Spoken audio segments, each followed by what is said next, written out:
Benito Mussolini reportedly kept a personal schedule that included 10 to 14 romantic encounters a day.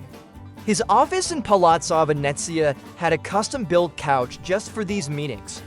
His secretary recalled women waiting in line, appointments booked. Like cabinet meetings, he allegedly never undressed fully, kept his boots on, and spoke little. Beyond that, Mussolini was obsessed with his physical image, demanding photo retouching to enhance his jawline and profile. He also reviewed his own newsreels for posture and masculine energy. Adolf Hitler lived with obsessive routines.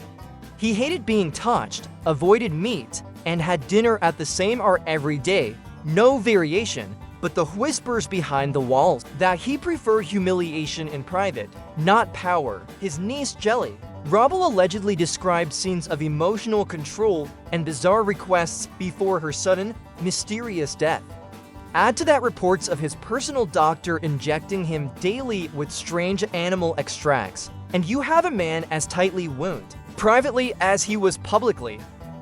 Saddam Hussein had a pleasure palace in Alpha built with mirrored ceilings and soundproof walls. Human Rights Watch documented testimonies of young women being taken from schools or events to attend to presidential needs. His personal staff kept files ranking women by looks and background.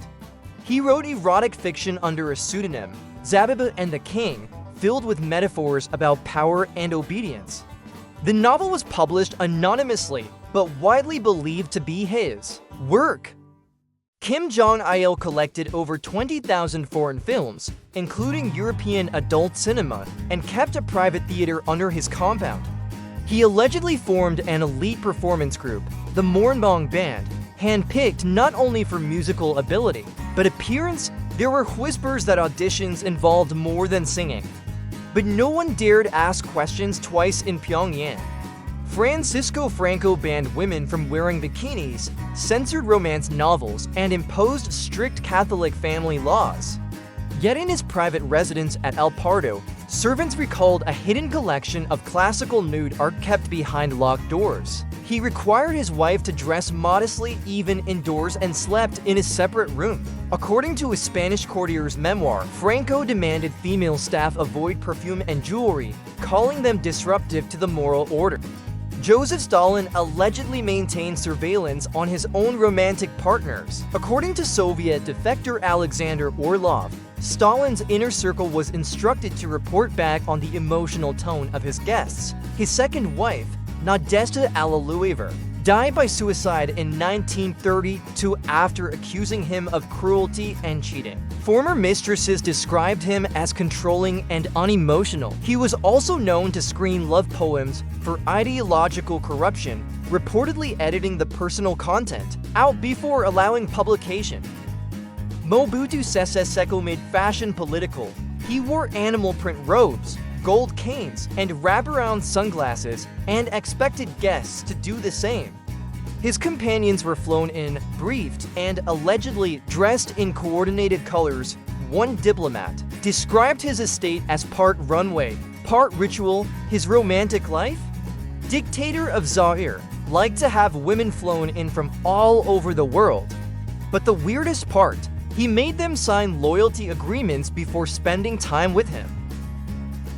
Nicolae Ceaușescu was obsessed with appearances and reportedly with his wife Elena's, though she was widely mocked behind her back for lacking any scientific training. She insisted on being called doctor and allegedly ruled them. Bedroom 2, rumors say they role-played as mother and father of the people, in and out of politics. Muammar Gaddafi had an all-female bodyguard unit known as the Amazonian Guard. He said it was for empowerment. Reality. Reports suggest many of them were coerced into serving in more ways than one.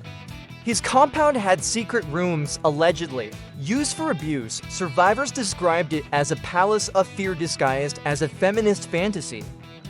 Idi Amin, the Ugandan dictator, claimed he had dreams where God told him to rule. He also claimed he was the conqueror of the British Empire and practiced cannibalism. As for his romantic life, he married at least 5 women, but rumors say he kept body parts of enemies in his fridge and may have shown them off during dinner dates.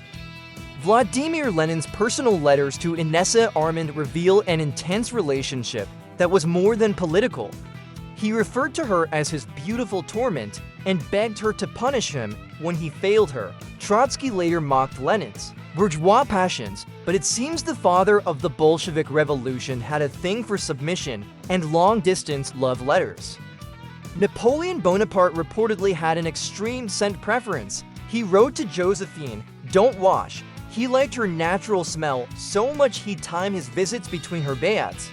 Other reports say he kept locks of her pubic hair in a locket, which, if true, puts a whole new spin on Souvenir from the campaign.